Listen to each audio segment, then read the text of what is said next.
નમસ્કાર મિત્રો, જય હિન્દ। મારું નામ અલ્પેશ સોલંકી, હું આમ આદમી પાર્ટી અમદાવાદ શહેર ઉપપ્રમુખ છું। મિત્રો, આપણે અત્યારે ઊભા છીએ અમદાવાદ શહેરના નવરંગપુરા વિસ્તારના સરદાર પટેલ સેવા સમાજ હોલ આગળ। આ રોડ સીજી રોડને ટચ થાય છે।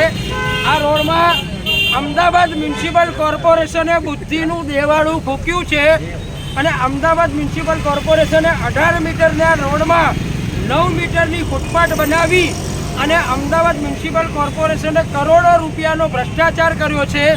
આ જનતા આ મોંઘવારીમાં જ્યારે પોતાના ટેક્સના નાણાં ચૂકવતી હોય એ ટેક્સના નાણાંઓને તાઇફાઓમાં ખર્ચી અને આવા ખોટા ખર્ચા કરી અને આ દેશને અને અમદાવાદ મ્યુનિસિપલ કોર્પોરેશનને વિકાસના ખાડામાં ધકેલવાનું કામ કરનાર એ ભારતીય જનતા પાર્ટી અને એના શાસકો, એના બુદ્ધિહીન એન્જિનિયરો, એના બુદ્ધિહીન કમિશનરોએ આજે અમદાવાદ મ્યુનિસિપલ કોર્પોરેશનમાં એક સરસ મજાના પ્રોજેક્ટમાં અમદાવાદના નાગરિકોના કરોડો રૂપિયા સ્વાહા કરી દીધા છે।